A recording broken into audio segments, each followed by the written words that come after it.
ada prajurit TNI. Takbir. Waktu saya pulang buat rekaman menyambut saya datang. Betul? Bagus gak? Ditangkep di Borgol, di penjara.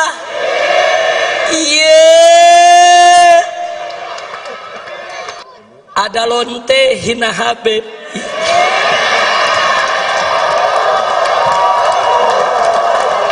Pusing sampai lonte ikut-ikutan ngomong.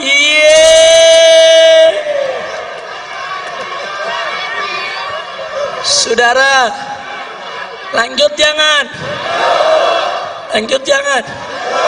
Ya lu jangan berisik dong. Saya nggak marah, cuman ada umat yang marah, ngancam mengepung lonte. Polisi kalang kabut jagain lonte. Iya.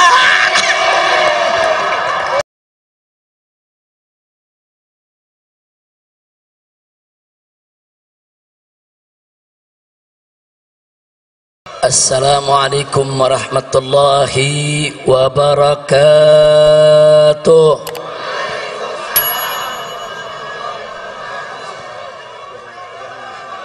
Bismillah, walhamdulillah, wassalatu wassalamu ala rasulillah wa ala alihi wa sahbihi wa mawalah. Ashhadu an la ilaha illallah wahdahu la syarika lah, wa ashhadu anna sayyidana Muhammadan abduhu wa rasuluh la nabiyya ba'dah. Siyadatul habaib asy-syurafa wa sa'adatul ulama'il fudala wa jami'il hadirin al-hibba'il a'izza rahimakumullah.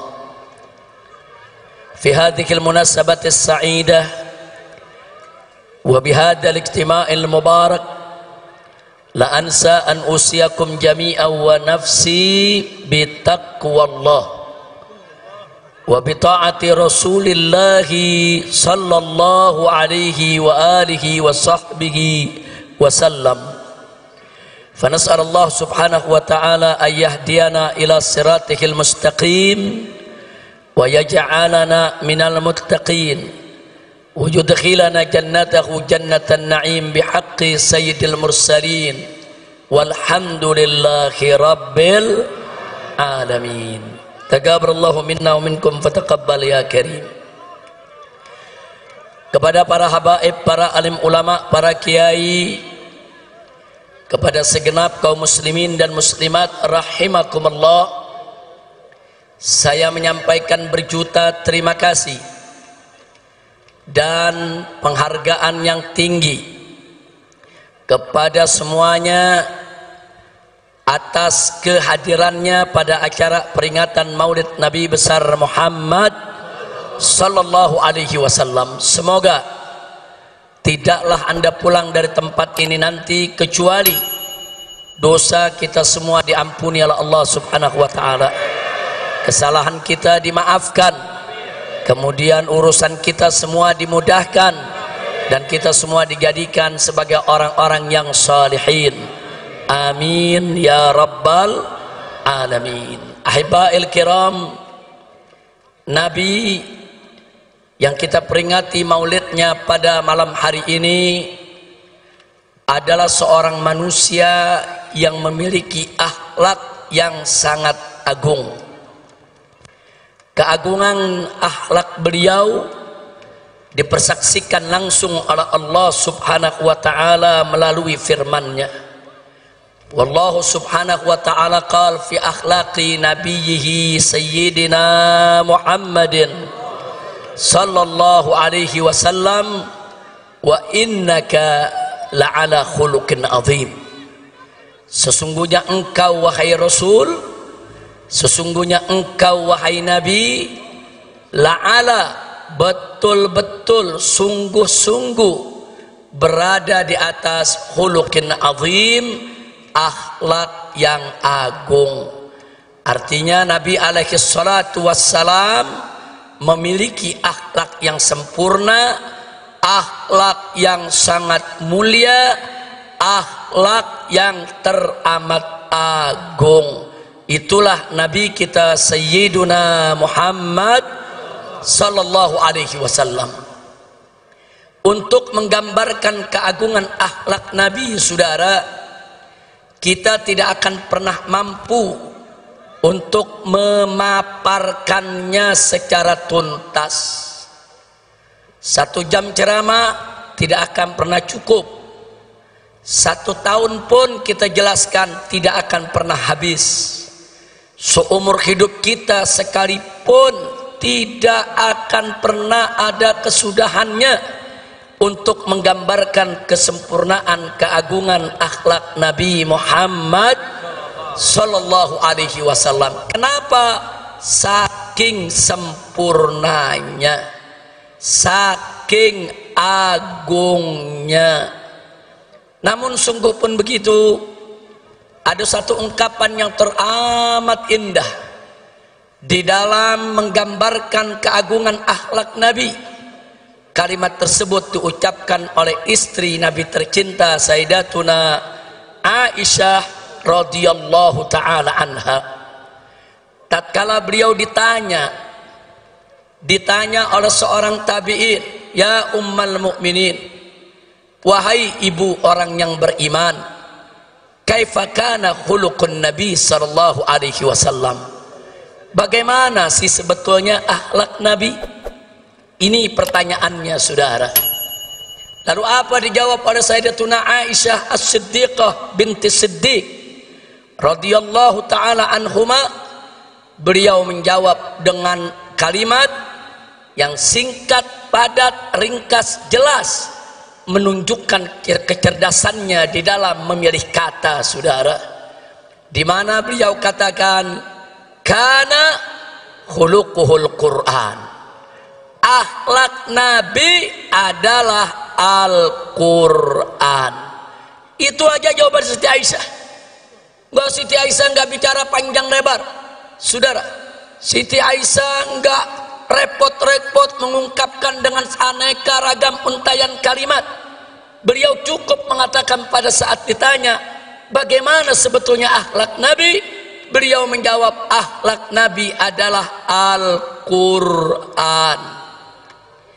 Artinya, saudara, kalau kita ingin bicara akhlak Nabi, kemana Al-Quran menuntun, kesanalah Nabi kita berjalan, saudara.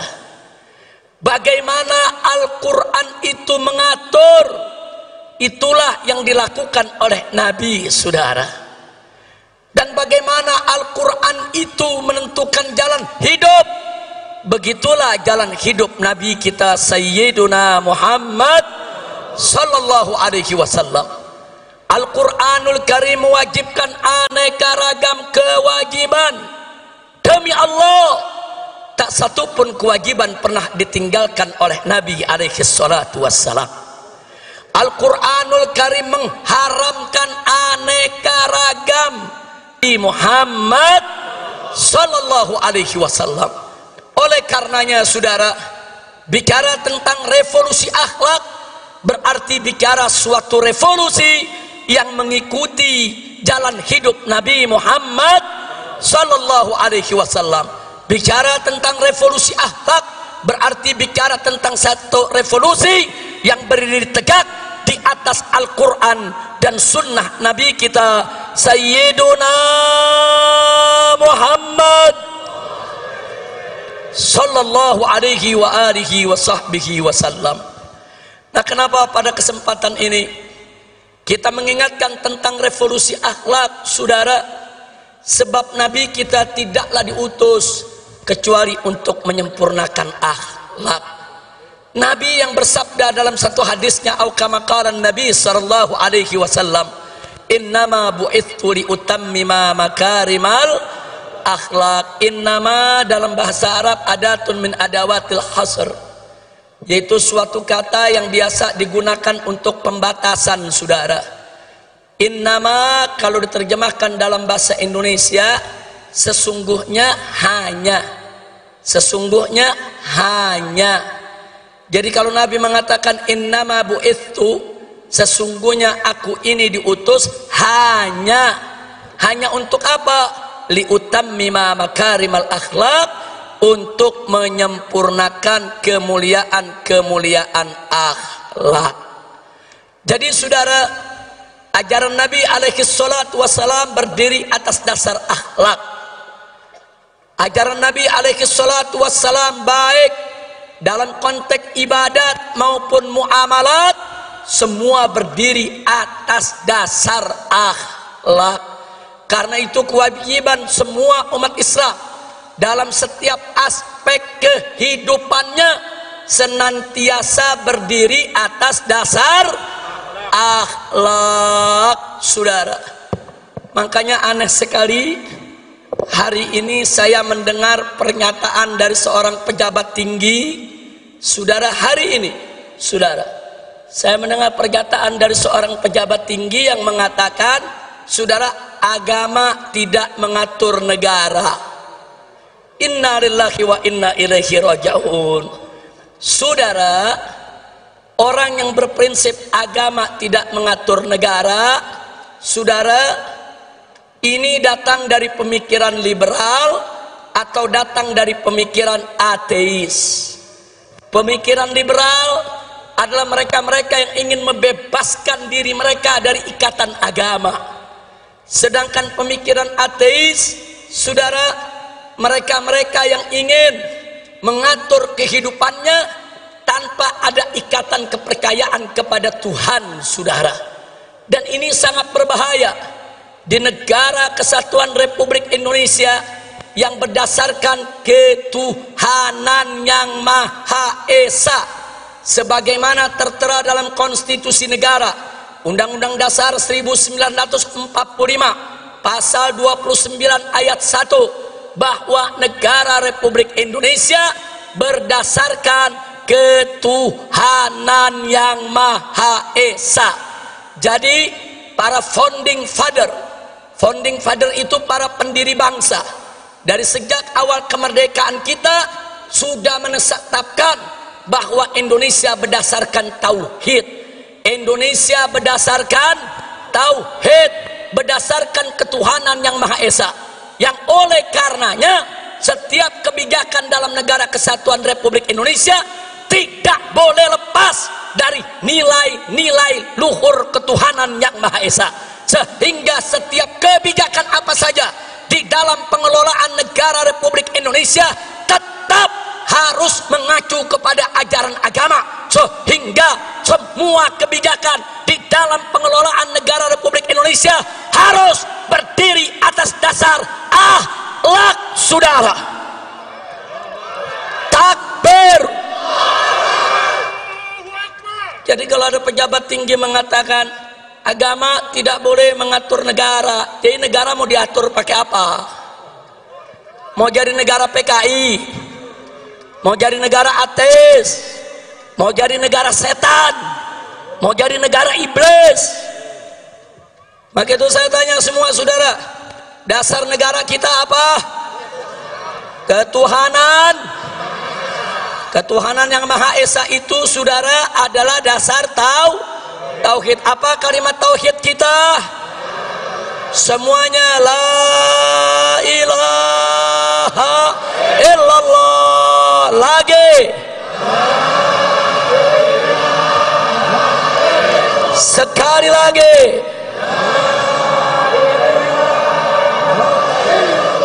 takbir.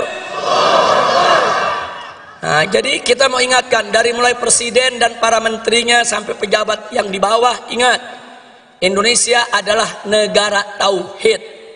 Sekali lagi kita ingatkan kepada mereka, Indonesia adalah negara tauhid, negara berdasarkan ketuhanan yang Maha Esa, sesuai apa yang tertera dalam Undang-Undang Dasar 18 Agustus 1945 pasal 29 ayat 1 yang berbunyi negara Republik Indonesia berdasarkan ketuhanan yang Maha Esa. Jadi kalau kalian ingin menyingkirkan ajaran agama, ingin menyingkirkan aturan agama, ingin menyingkirkan ajaran Islam dari pengelolaan negara, berarti kalian ingin mengangkangi konstitusi, ingin menghancurkan negara ini, dan ingin menghancurkan dasar negara. Betul? Maka itu saya mau tanya, siap gagak ketuhanan yang Maha Esa? Siap gagak negara Republik Indonesia? Takbir! Jadi saya ingatkan kepada semua ya ikhwan, saya nggak peduli siapapun orangnya saudara, mau presiden, mau menteri, mau para jenderal TNI dan Polri, hati-hati kalian. Kalau kalian ingin menyingkirkan ajaran agama dalam pengelolaan negara Republik Indonesia, berarti kalian ingin melawan agama, kalian menantang agama. Demi Allah, kami tidak akan mundur walaupun selangkah, saudara. Takbir! Takbir! Takbir! Nah baiklah, jadi saya mau garis bawahi, ucapan agama tidak boleh ngatur negara itu ucapan nggak punya akhlak, nggak punya akhlak. Betul? Betul? Pemimpin ngebohong melulu, punya akhlak gak? Punya akhlak gak? Nggak punya akhlak, nggak punya. Pemimpin ingkar janji melulu, punya akhlak gak? Punya akhlak gak? Punya akhlak gak? Habaib ulama dikriminalisasi hanya karena tidak sejalan dengan penguasa. Punya akhlak gak? Kriminalisasi ulama punya akhlak gak? Ayo jawab yang kompak, punya akhlak gak? Ulama dicaci maki, dihina-hina oleh buzzer, tapi buzzernya nggak ditangkap-tangkap. Punya akhlak gak? Punya akhlak gak? Punya akhlak gak? Ulama yang nggak salah dicari-cari kesalahan, nggak ada salahnya aja dicari-cari kesalahan, apalagi kalau ada salah. Saya mau tanya sekali lagi, nyari-nyari kesalahan ulama punya akhlak gak? Punya akhlak gak? Nah, saya mau tanya lagi, biar anda yang putusin semua saudara, supaya nanti anda tahu apa yang dimaksud revolusi akhlak. Ada santri dari Pasuruan saudara, nyindir presiden, nyindir Kapolri, langsung ditangkap, dipenjara, diadili, dituntut 4 tahun penjara dan dipenjara 3 tahun saudara, sambil dipakein baju tahanan, masuk televisi. Polisinya saudara dengan gagah mengatakan orang ini tidak tahu diri, tidak pantas tinggal di NKRI karena menghina presiden. Baik ya kawan, nggak apa-apa, nggak apa-apa. Taruhlah si santri salah, taruh si santri salah, santrinya di penjara 3 tahun, nggak apa-apa. Cobaan buat dia saudara. Insya Allah Allah naikkan derajatnya. Amin ya rabbal alamin. Tapi saudara, yang uniknya saudara, ada anak cukong Cina. Anak cukong Cina pegang foto presiden, dicaci maki, dipukul-pukul itu foto, diludahin. Itu yang difoto dikatakan kacung dia. Bahkan dia bego-begoin dan diancam, gua mau bunuh, gua mau tembak, nggak ditangkap. Saya tanya, punya akhlak gak? Ini negara saudara yang mimpin. Coba lihat, giliran santri penjara 3 tahun, giliran anak cukong Cina dibebasin.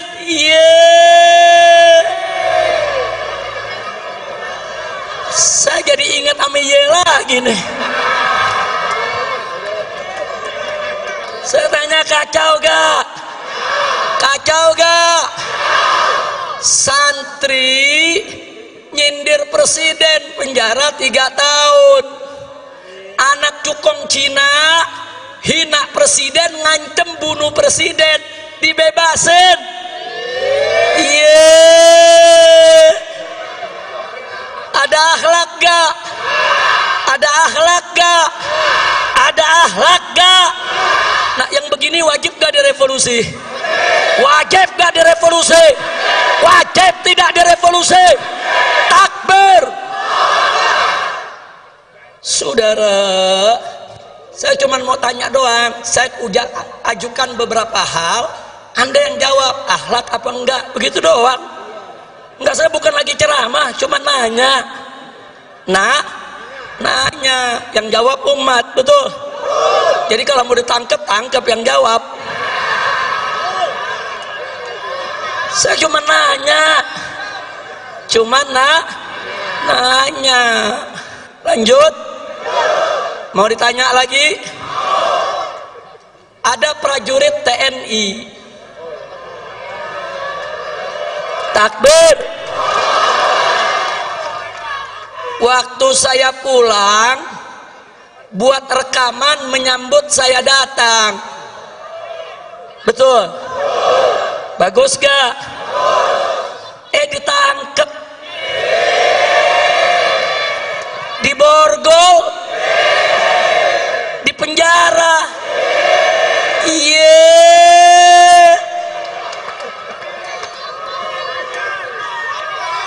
Baik, katanya melanggar disiplin militer. Iya. Katanya tidak sesuai Sabta Marga. Iya. Unyil. Saya kenapa di sini jadi inget unyil lagi ya? Udah lama lupa, Beb. Udah 3 tahun setengah nggak ceramah. Ingat unyil, ingat Lanjut. Perhatikan baik-baik. Seorang prajurit TNI menyambut kepulangan seorang Habib, diborgol, ditangkap, dipenjara. Yang menarik, cukong Cina lagi. Cukong Cina, saudara, digotong-gotong, dibopong-bopong sama prajurit Brimob. Digotong-gotong. Ini Cina pakai nama Datuk Tahir. Jadi orang kalau dengar namanya kan nggak tahu dia Cina. Datuk Tahir dari Mayapada, saudara. Ini cukong Cina digotong-gotong, dibombong-bombong rame-rame oleh para prajurit Brimob. Nggak ada masalah, saudara. Lalu kenapa ada prajurit TNI sekedar mengucapkan selamat datang kok harus ditahan? Kurang ajar. Betul? Betul? Maka itu saya mau tanya, itu yang begitu-begitu ada akhlak gak? Ada akhlak gak? Prajurit TNI cinta sama Habib, bagus gak? Ditahan. Saya tanya, ada akhlak gak? Ada akhlak gak? Cukong Cina digotong-gotong sama prajurit Brimob, berakhlak tidak? Berakhlak tidak? Giliran cukong dibopong-bopong, saudara, dianggap nggak melanggar disiplin. Tapi giliran ada prajurit TNI cinta sama ulama, langsung main pegang, main tahan, main borgol. Kurang ajar, tidak punya akhlak. Betul? Betul? Betul? Lanjut. Lanjut. Ada lonte hina Habib.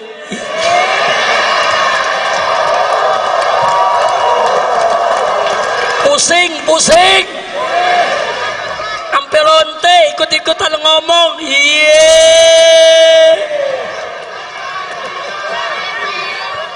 Saudara, lanjut jangan. Lanjut jangan. Ya lu jangan berisik dong.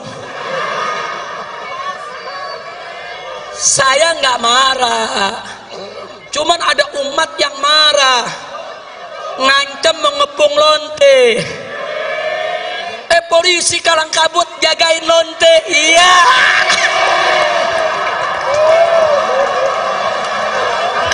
Kacau.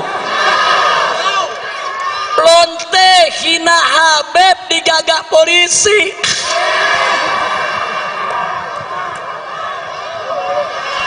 Kacau tidak?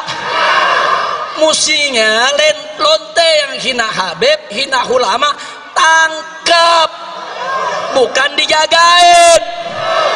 Polisi jawab, tapi ada ancaman Habib, maka jelu tangkap. Betul? Ditangkap enggak? Dijagain. Yeah. Jangan-jangan minta jatah kali.